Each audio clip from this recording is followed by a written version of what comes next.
Hey everybody, welcome back to another episode of Ask Katie Anything. I'm your host, licensed marriage and family therapist, Kati Morton. I'm so glad that you're here. In today's episode, I'm going to explain why a therapist won't just tell you what you want to hear and how to get over the feeling that they're only being kind because you're paying them. Then I'm also going to talk about inner child work and why it can be so difficult for us to do. Also, what to do if therapy isn't helping us and we're actually finding ourselves feeling worse, and some tips for emotion regulation. Finally, I'm going to talk about what to do if we've been assaulted by our therapist and whether or not we play a role in our own suffering. Without further ado, let's get into question number one. This first question says, Katie, how do I believe the things my therapist says and not just think she's saying them because I am paying her? I've been in therapy for over 2 years, and I'm just now discussing childhood sexual abuse with her. I find myself doubting everything she says when she gives me validation. Like she's just saying what I want to hear and not really being honest. I want to receive everything she says. How do I get past this? Thank you for everything. Love your show. I'm so glad. Of course. This is a good question. And I hear things like this a lot. Like the fact that we're paying a therapist would mean that then they're going to do what we want them to do or say what we want them to say, or we can't really trust them, or they're only spending time with us because we're paying them. And there can be a lot of what I would call kind of like complications around the dynamic of a therapeutic relationship. So first of all, I want you all to know that even though it feels like we pay therapists a lot, and if I sound hoarse, it's because South by Southwest is happening and I've been at restaurants and at venues and screaming over things, so I'm sorry. So therapists get into our line of work to help people, period. And what I mean by that is that even though it feels like we pay therapists a lot for their time, we don't actually make that much. And I'm not saying we don't make a living. We make a living, but we don't make like millions of dollars, right? And so we don't get into this line of work for the money. And I don't know why. I just feel like I always have to say that because I even know personally I pay my therapist $150 a week, and that feels like a lot of money because it is. But I also know she doesn't make that much because our schedules are never fully packed. We have a lot of overhead costs.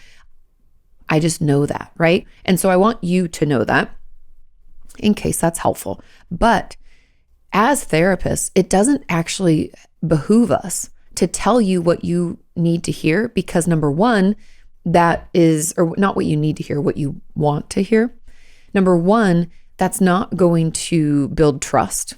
Number two, that's not going to move you towards your goals. And number three, that could mean that you stop seeing us and stop working on yourself because it's not effective. As therapists, we're taught and trained to challenge our patients. Now, we do that softly. Most of us aren't going to just call you out, unless that's the dynamic of the relationship or the type of therapy that you prefer. We're not going to say like, hey, stop doing that. But we might mention like, this seems like a pattern that we've seen before. Is it possible we think that's related to your people-pleasing behavior? Or do we think this is another addictive style of behavior? We might ask these questions to challenge you and to push you. Offering you, support and validation is going to be a piece of our therapeutic work so that you feel like we see you and hear you. And then we're able to even have a relationship at all. It's not about we're not telling you what you want to hear. We're offering what you need to feel better. And overall, that's where we're coming from as therapists in this role. But when it comes to your work on this and like the real question, like, how do I get past this? I keep thinking that my therapist is just saying these things because I'm paying her. Tell your therapist about this. Now, I know you might be like, Katie, that's so uncomfortable. I want to jump like out of my skin. Ugh. The reason I say this is because it doesn't have anything to do with your therapist. It has everything to do with your dynamics in life. This probably affects other relationships where you think, oh, they're only saying that to be nice.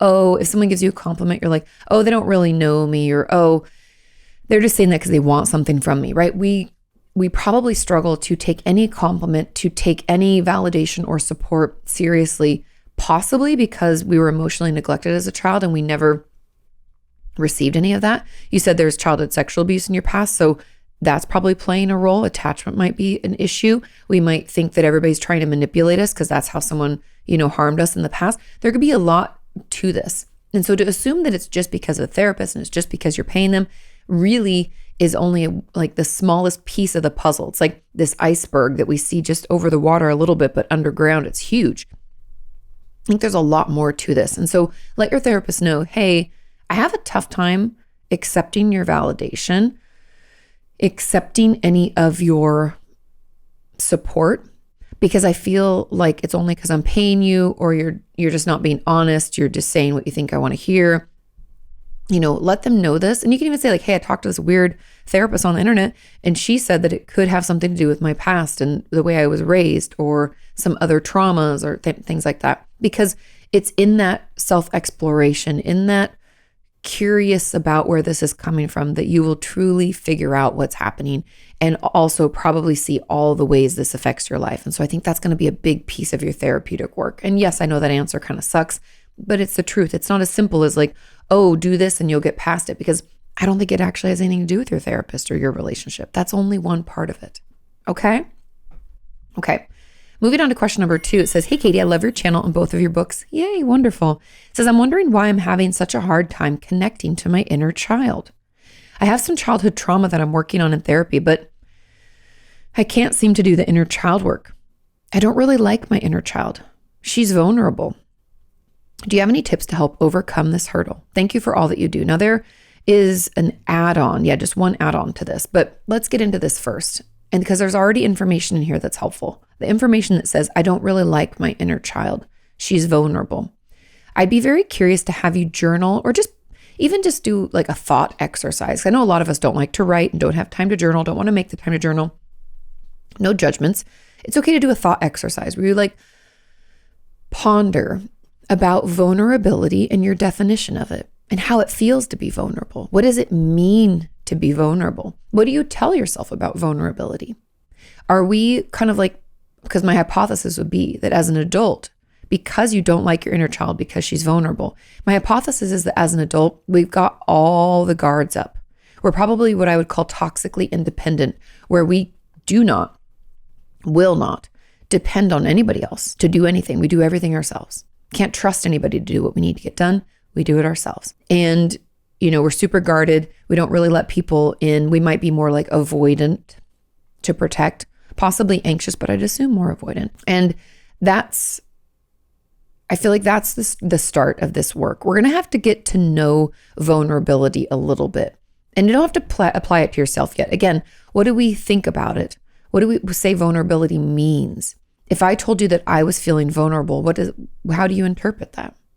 Like, let's just dig into it a little bit, because I believe the reason that we don't want to do the inner child work, or we can't seem to do it, we're like, oh, I can't connect, is because of the fact that we don't like to remember what it was like to be vulnerable. We don't like to look back on little us, because it could be a trauma trigger. It could make us feel vulnerable now. It could be just so physically uncomfortable that we kind of like want to rip our skin off. And so instead of feeling like, oh, we have to jump into our inner child and we have to feel it and we have to get connected, let's instead be curious about this reluctance. Let's consider I don't know. You have to let me know. Some of this might be a little bit too much, but you can do it in therapy, is to maybe write a letter to your inner child about how you don't really like them. Write them a letter. Be honest. How does it feel? Are you like, you son of a bitch? Why weren't you tougher? Why'd you keep putting yourself in that position? There's no need for any kind of expectation with this. You can say and do whatever you want. You're talking to yourself and your past self, really.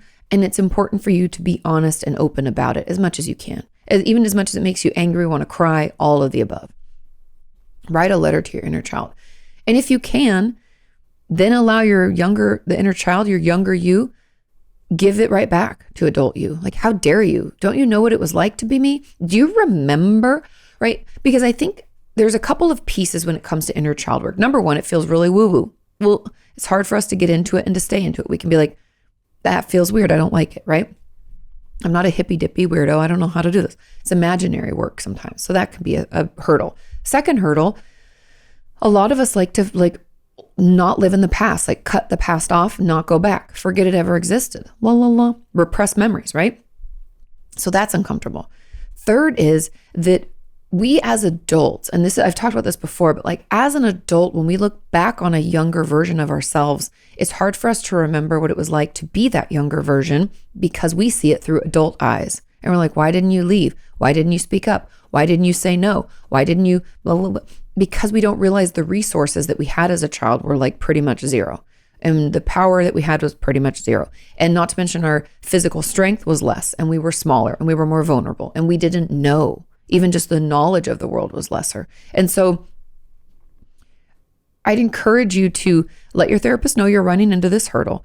Let's dig into the vulnerability and figure out like more about our experiences with it and our judgments of it. And feel free to write a nasty letter to your inner child. And then if you feel able, have them write one back. And then, ta-da, you're already doing inner child work. But I have a feeling that it's a trigger for you. And so there may be some pieces in here. That's why I was like, do it in therapy, where your therapist is going to have to assist you in calming your nervous system down so we don't get so overwhelmed. Because it's hard work, what you're doing. It's not easy. When I say, oh, we should do inner child work, and I have a whole workshop on it on my website at katimorton.com if you're interested, if that assists you and your therapist in any way. There's also books I recommend for this. At my Amazon shop, just go to amazon.com/shop/Kati Morton. I have tons of books and items in there that I personally like and use. That could be helpful too. But those are all going to be little steps on the way to overcoming this hurdle. I know that you'll get there, but there's just a lot tied up in it. And so your therapist is going to have to help you calm your nervous system down. We're going to have to keep pushing forward little by little so we don't get too overwhelmed. All the while being honest. Inner child work, and maybe this is probably my fault. It's not like peachy keen roses and puppy dog tails. It's not like a happy thing. Inner child work can mean that we're angry at our inner child. Our inner child also might want to throw a tantrum and be like, why didn't you save me? Like, fuck you.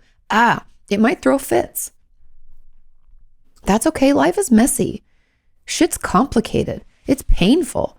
And so feel free to throw tantrums, to yell, to get angry.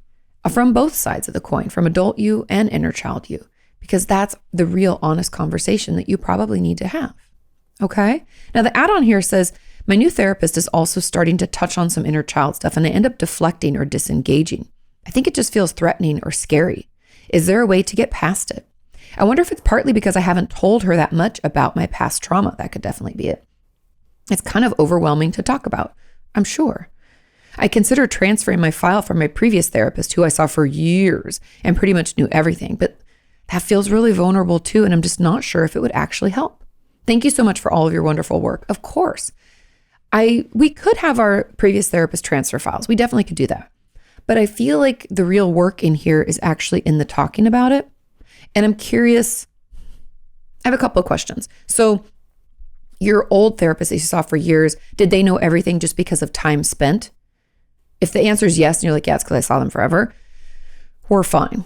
But if you're like, no, there was something about that therapist that I liked better, then if we don't feel that with a new therapist, I encourage you to try to find someone where you do, okay? But as far as like that disengaging and deflecting, the reason you're not able to right now is because of that trauma, because it's too triggering, because you haven't talked about it, and you might not be ready. And so I encourage you to find a way to tell your therapist this now. So letting your new therapist know, hey, there's a lot of stuff I haven't been able to talk about yet. And so this inner child stuff is a little overwhelming. Can we go slower? Can we try a different route? Can we work on this other thing first? Like, it's okay to advocate for that and to speak up, because if we're not able to do it and we're like, oh, this feels too threatening, too scary. And so let them know that that's where you're at, because like I've talked about in the past, I think there's a big piece of our therapeutic work, which is in the process of therapy, not in the goals or us figuring out how to get over this hurdle or move through this tough spot. Yes, that's great. And those are those aha moments. But a majority, probably like 85% of our therapy is in that process where you're like, I'd like to talk about this and do this, but it's too threatening, too scary. I shut down. Why am I shutting down? Why does it feel threatening? It's in those answers that we really learn about ourselves, and we end up moving forward more quickly towards those goals and the things like overcoming the hurdle and talking about it. The fact that you have talked about it with a previous therapist is great. And I do encourage you to at least acknowledge that you had before and it went okay. Because sometimes I find that in the trauma story or trauma response, we try to tell ourselves that if we share it with someone, they're going to hate us or they're not going to believe us or whatever. And if we have a previous experience of sharing it and having it be okay, then we can turn to that previous experience and remind ourselves, hey, I told somebody, they weren't embarrassed for me. They didn't cry. They didn't leave me, right? We kind of have all of that like proof already. And so I encourage you to at least recognize that and remind yourself of it as you move forward. Okay. I hope that helps. Let's move on to question number 3. Question number 3 says, Dear Katie, I hope you're doing well. I am. I've been in therapy for almost 2 years now, and I feel like my problems have just been getting worse. No matter what I try to do, my mental health either stays the same or doesn't get any better. I'm having a hard time figuring out if it might just be because I'm scared to get better. I know you might suggest finding another therapist, but the problem is that for some reason, I'm extremely attached to my therapist. I'm not sure if I'd be able to function without her in my life. Interesting. My entire existence relies on her presence at the moment, and I feel like therapy is the only thing that's keeping me going. Remember that. Okay, we'll come back to that. My brain constantly goes back and forth between leaving therapy because I don't think I need it anymore, and others have it worse. However, I can't get myself to leave because I'm really scared. Before therapy, I didn't self-harm, but for some reason started doing it after a year of therapy. Remember that too. And I tell myself that's the only way I deserve to be able to go. If I don't self-harm, then I'm not allowed to go to my appointment since I feel like I'm wasting my therapist's time on something that might not be important. I'm sorry that this is so long, but my question is, how do I know whether or not I should just leave therapy if it's making me worse? And if so, how do I stop being so attached to my therapist? Thank you, Katie. I love this question. It's not something we've talked about before that I remember, at least recently, and it's something that is so incredibly common. And that is, attachment to therapists leads us to feel worse and be worse, okay? What I mean by that, when we feel so attached to our therapist, and like this person said, that I'm not sure if I'd be able to function without her in my life, okay? When we feel that way about our therapist, I wouldn't be able to function. That can cause us to continually make ourselves be like, quote unquote, doing worse in life so that we can keep them around. Like you even said, I self-injure so that I can show up for my appointment, even though I never used to do that. We've got some like unhealthy attachment stuff going on. I know you know that. I'm not telling you anything new, but I'm just saying that this is really common. I've had patients do both things. I've had patients get better really quickly. And then when I'm like, I don't know if maybe we should take a break from therapy, then they get worse really fast, and kind of doing this, like trying to keep therapy around, keep me around by behaving in certain ways. Super, super common. And the reason we do it is usually because of abuse in our past, whether that's emotional neglect, physical abuse, sexual abuse, whatever you have. It's coming out of that because we don't have a healthy attachment. We have like a void in our life where our mom, our dad, or whoever, whatever consistent caretaker we could have had should exist. We have this like hole, and we're trying to put our therapist in it. And we've actually put our therapist in that hole, and now we're so scared that they're going to leave because then we'll be left with that void. And so the real work, kind of to jump forward for you, the real work is going to be in you healing that wound and filling that hole yourself. That's through trauma processing, inner child work, depending on what your issue is. But for now, I cannot encourage you enough to tell your therapist about this. Let them know that you want to do some attachment-based work. Now, maybe your therapist doesn't do attachment-based work. That might be where I would say, like, let's look into other options. I don't mean you have to stop seeing this therapist, because I think there might be a piece here, and this depends on your ability to pay for it or access to it. But I think there might be something to keeping this therapist around as we work on the attachment stuff with even another therapist, because having that therapist there keeps us from having a complete dysregulation situation and allows us to kind of slowly untangle and be okay. It's like a good opportunity to practice what we're going to need to practice to heal those attachment wounds. Does that make sense? I hope so. And so anyways, attachment is going to be where it's at. I have an attachment workshop on my website. If you want to check that out, that could be really helpful. But that's what we're experiencing, is that void that you have from childhood, which if you could maybe even do some journaling about where you think that comes from, what happened, what did you not get as a kid that you really needed? Did you have an inconsistent parent? Did you have an abusive parent? Did you have a neglectful parent? What was happening? If we can kind of figure that out, then we can figure out what we need, and then we can try to offer it to ourselves a little bit. And what I mean by offering that to yourself is when we really wish that our parent could show up for us, but they didn't, and they weren't consistent. Can we show up for ourselves? Can we make sure that we keep promises to ourselves? When they didn't keep their promises to us, can we keep our promises? That's an example. Another could be taking care of our basic needs. Can we go grocery shopping? Can we bandage that wound? Can we make sure we get enough sleep? Can we make sure we drink enough water today? Those are all ways that we reparent and show up for ourselves in the way that our original parents or caretakers didn't. And in that, it sounds so maybe simple or silly, but it's vitally important and it's incredibly healing. And so I believe through that work, the attachments work, as well as the reparenting, you can untangle what's going on here. Nothing's wrong with you. It's incredibly common. But my hope is that we will become less and less reliant and dependent upon our therapist. It doesn't mean we have to stop seeing them, but we'll become less and less reliant on them in this unhealthy way where we feel like we have to be doing poorly to keep seeing them. Because I don't believe that therapy is making you worse. It's this attachment that's making you want to ensure your therapist is there and that you have every right to see them. And so you're ensuring that you're not doing well so that you feel like you have quote unquote earned therapy. And I'm here to tell you that we don't have to earn therapy. Therapy is something that we can all benefit from. And wherever we're at, it can help us move to a better, more healthy place. And this urge to feel like we have to earn it would be what I would bring up with your therapist in your next session. Okay, let's move on to question number 4. This question says, hey, Katie, what techniques are available to help you get through significant emotional dysregulation, like in the short term, the next few hours? I find the whole opening up in therapy very emotionally difficult. So I write out what I need to say between sessions, leading to an escalating emotional state prior to each session. Unfortunately, I had to cancel a session. I didn't react well. I was very surprised how difficult I found it, and I became very dysregulated and spent half a day with a significant dissociation that I couldn't coping skill my way out of.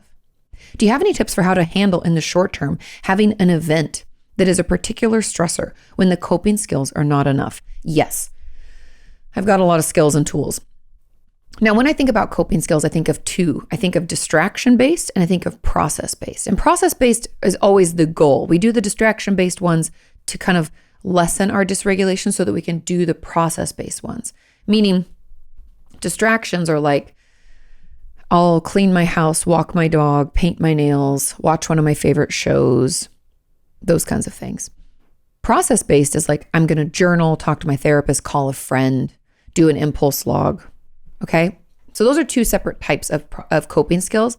And when both of those are like shit and they're not helping, I like to do what I call more of like a somatic based release, which I think might be what you're needing because you're just feeling so dysregulated.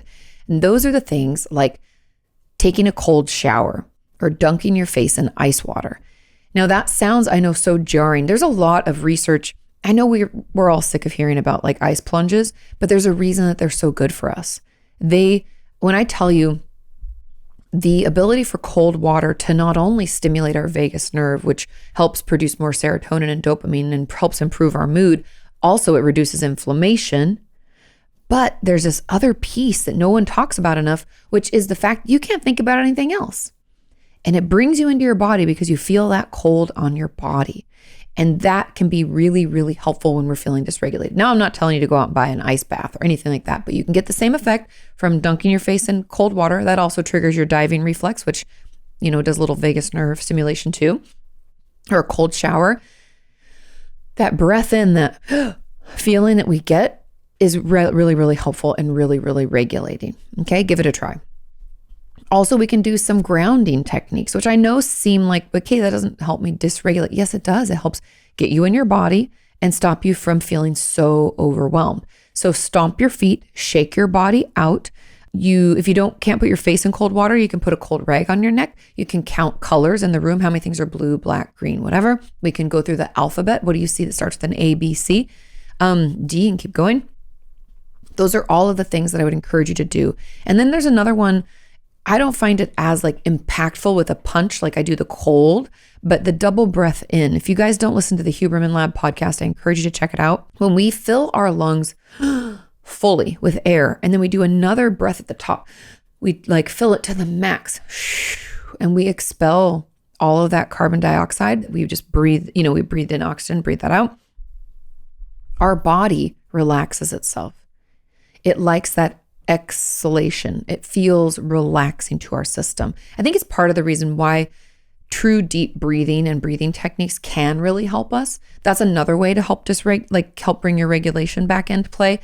I find it not as effective with my patients, but to each their own. You can do 4x4 or box breathing, where you breathe in for 4, out for 4, hold for 4, repeat, or breathe in for 4, hold for 4, out for 4. Sorry, and breathe in, hold, out, hold. It's like that kind of thing. And so we just do 4, 4, 4, 4, holding it for 4 and do it in 4 rounds. It makes it really easy to remember, really easy to do. Those are all things that we can do to help us kind of move through an event. I personally find the more somatic stuff to be the most helpful. I find body shakes to be incredibly helpful, and cold. The temperature, that cold on your face, you guys let me know in the comments if there's others. Those are the ways that I've encouraged my patients, and I encourage you today, to help manage significant emotional dysregulation. Exercise also is helpful. That's why I kind of like the stomping the feet and the shaking out. Like, we have to give that energy that's queued up in our system a actual release point. And I know this might be a gross analogy, but just hang in there with me. If you have like an infected splinter in your finger, and you push on the skin, or like a pimple even, and nothing comes out. So frustrating. But if you go to a dermatologist to get that splinter, get that pimple pop, they poke a hole in it and then they squeeze it, and it gives it that way out. It's like laying a road or a highway of a track out of town. We have to give our body that track, give it that energy, that track out of town. We need to get it out of our bodies. And so those, that kind of prick of the finger could be something like the cold water or the exercise or the stomping or the moving, any of those things. We're giving it a highway out of our body. We sometimes have to lay that road. Does that make sense? Is that a good analogy? I hope so. Okay, let's move on. Question number 5 says, "Hiya, Katie. Hiya. Do you have any advice about dealing with being assaulted by a therapist in session?" I'm going to pause right there and tell any and every one of you, if you are assaulted by a therapist, if a therapist starts up a romantic relationship with you, if you ever feel threatened or harmed in any way by your therapist, please report them. Go to the Board of Behavioral Sciences of your state or your country and report them. That's inappropriate. That's unacceptable. And that person, whoever they are, should not be seeing patients anymore. Okay? That's why we have a board. That's why we're licensed. That's why I'm always a little funny about people pretending to be life coaches or wellness coaches or whatever when they're not licensed. There's no protection for you. That's why I have my licenses, because you need to be protected as the patient. And if I do something that's wrong, they should either, put a strike against my license or remove it. It's important that you feel safe. Okay. And same with doctors, any professional. That's why we're licensed, and doctors will be board certified. It's all as a way to ensure that we're properly educated and trained, and that you are protected when you see someone. Okay. Let's continue with this question. They said, so I developed an eating disorder in college as my depression and anxiety worsened along with it. I worked up the courage to go to the college provided counselor, but because of the program's limitations and understaffing, the only available one was a male. I find much more comfort with women, so I really didn't want to go, but I had come this far. Long story short, after a few sessions, he ended up grabbing my hand when I was upset, which led to him touching and taking advantage of me. I was frozen on the chair and did nothing. I said nothing. I don't remember a lot. It's quite foggy, but I don't believe it was too horrible, but still not okay. It was before spring break, and basically no one was left in the office. I left and told no one. I'm ashamed and feel like a coward because perhaps he hurt others. This was a few years ago. Apparently he quit the same year. I looked on the website. Besides this comment, this is the only time I've ever mentioned to anyone my eating disorder, mental health, etc. And now I have this. I tried to go to a female therapist once recently and ended up panicking badly outside the building. My whole body shaking, and I had tunnel vision. I felt my body was refusing to let us enter. I ran to my car sobbing and drove home after I calmed down. I want help, but I can't even make it to the door now. And the only time I tried, it hurt me even more. How can I get help if I can't even make it through a doorway for a session to explain why I need the help? I could try online, but I'm such a people person normally. I think I'd benefit from in-person work so much more. I'm the same. I agree. I apologize this was lengthy. Any advice would be lovely. You're so appreciated. Thank you. Of course. And there's a comment on this that I'm just going to read because it's kind of part of my answer. It says, Katie, if you see this, do any therapists do house calls? Would a therapist meet me in a neutral location like a coffee shop? Or is that not the best place to discuss things like this? Is there a specific or certain type of therapist or could I request meeting one in a park just to get the ball rolling? Maybe this is very strange to ask, but I've thought about every option and I'd just like to finally begin healing. I'm ready. Okay. Other than the take their license, fuck that guy. I'm so upset. I hate when people take advantage and exploit the fact that they're in a power position. Shame on that therapist. Please report them. But I think when it's hard for us physically, because it's like a trauma trigger to go into therapy, it's okay to start virtually at first. Knowing, like the first part of this question when they said, but I'm a people person, me too. I like to be in person too. But if even the idea of getting into a therapy office is like too overwhelming, let's do virtually first with the goal in your work through kind of like exposures, which is the best treatment for triggers. Things like OCD and trauma, we find the best result through exposure. Yes, it's uncomfortable. Yes, it's terrible. I'm not going to say it's not hard, but that would be a goal that you would work towards. But let's do virtual first, because that's the only way we're going to get you support now. So we have tools to calm our nervous system down so that in the future, we can go into the office and use those tools and be okay. So that's really my advice. Let's do virtual with someone who is in our local area, who we can see in person. But just for now, let's tell them we prefer virtual. Okay? That's really the answer for that first piece. But to answer this comment about therapists doing house calls or meeting in neutral locations, yes, yes, and yes. Now, not every therapist is going to do these, but it's okay to ask and they'll let you know. I think I'm a kind of maybe an oddball in the fact that because I specialize in eating disorders, I would go out to eat with my patients all the time. I would go to different locations, coffee shops, bakeries, get lunch, all sorts of different places. We could do what we call, like fear foods and things like that with my patients. So like any kind of place. And we would, do part of our session there. Usually because I worked in Santa Monica, we would walk from whatever place back to the office, but oftentimes not. And then we'd sit at like a park and finish the session. And then I would get in my car and go back to the office. So yes, you can do that. And also, especially when we're dealing with any kind of trauma, I know there are a lot of therapists out there. I've heard from our community, and also I have colleagues of mine who will go with their patients to spaces that feel better for them, less triggering, or it could be part of an exposure. Therapists do go into the field like that. We just have to ask them about it. And some therapists might say, oh, I don't do that kind of work. But if you find a trauma-informed or a trauma specialist, I guarantee they do. If you find someone who does like OCD stuff, I guarantee they do.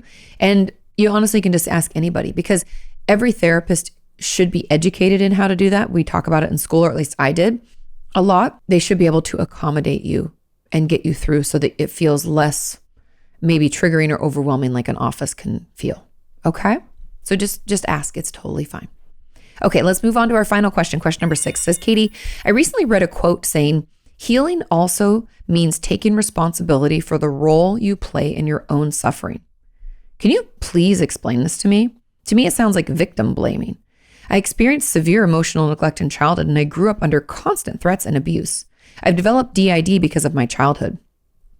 What part am I playing in my own suffering? What part did I play in my own suffering back then? I existed. That was all I did. I existed. I don't get this quote. I don't know. Maybe it's not meant for me. Please help me understand. Thanks. We had some comments on this and some other thoughts. I have quite a few thoughts. When I read this quote, the way that I take it is, yes, bad things happened and you are not the cause, okay? You just existed, like you said. There's nothing you did to cause that. There's no victim blaming happening. But what are we doing today to perpetuate some of those old cycles? Meaning, I'll make this personal. So my dad worked away from home a lot. So I thought that in order to get more of his attention, I had to be perfect. So this has led me down like an anxiety, people-pleasing, perfectionistic type of chaos in my life. And I'm still untangling. I just stumbled across something else in therapy last week. And I was like, God, it's everywhere. So what I could say now is, yeah, like my dad working away from home and I'm not comparing my situation to yours in any way. I'm just giving an example. So my dad working away from home, yeah, it caused all this stuff on me. And like, God damn, if he could have just had like a regular job, like my life would have been so much better, so much easier, so much different, blah, blah, blah, right? We tell ourselves that. But what am I doing today to continue those beliefs or those stories or those whatevers, right? That's my role that I'm playing in my own suffering now. So that's kind of the way that I see it. Now, do I love this quote and would it be something that I would post online? Absolutely not. Because it does sound like victim blaming. And I feel like it comes from a place of someone not really understanding trauma, not being trauma informed. Someone left a comment kind of to that effect below this. And I think that's really true because yes, we are all responsible for trying to get better, but this quote makes it feel like we caused the suffering or we're playing a role. It puts the onus on the victim, and that feels really shitty. But you have to think of it like I think the person who probably said this is outside of a trauma type of lens. And they're looking at it like, you have anxiety and what are you doing today that's making the anxiety continue? Or what are the things that maybe you aren't reaching out to a therapist. Maybe you aren't open to taking medication. Maybe you put yourself in a really high stress job. And I'm not even saying that those things are like, it's your fault. But I think that's kind of what they're getting at. And I hope that makes sense of it. I, again, don't like the quote. I don't agree with the quote either, but those are kind of like my views of it. Because I would say a better quote would be that healing is going to mean that we have to acknowledge what we're doing today that is keeping us stuck in that past pain or something like that. Obviously, I'm coming up with this on the fly, and I'm sure this person thought about that a long time, but that would be more real for me. That would feel more correct, less blamey, shamey. So I encourage you, forget about this quote. Let's move forward. If you like mine better, maybe scribble that one out and write that other one, because I think that to tell people that they are to blame for their own suffering, when we come from a trauma background, we already have a shit ton of shame and blame and guilt and embarrassment in our life. It just feels like compounding that. And that's really not a healthy place to be. So that's kind of my problem with people sharing a bunch of quotes online, is because we just don't know. Sometimes they can be taken the wrong way. Sometimes they can sound very harmful and they can do harmful things. And so, yeah, let's ignore that and know that it's not from a place of trauma-informed thought. It's from a place of, I don't know, I guess personal responsibility, which is a piece for maybe other people working on other things. Okay? Thank you all so much for listening and watching. Thank you for sending in your questions. Thank you for sharing this podcast. It really helps. If you want to give it a review over on Apple Podcasts or wherever you listen that allows you to review, that would be incredibly helpful. I love you all. Take care of yourselves, do your homework, and I'll see you next week.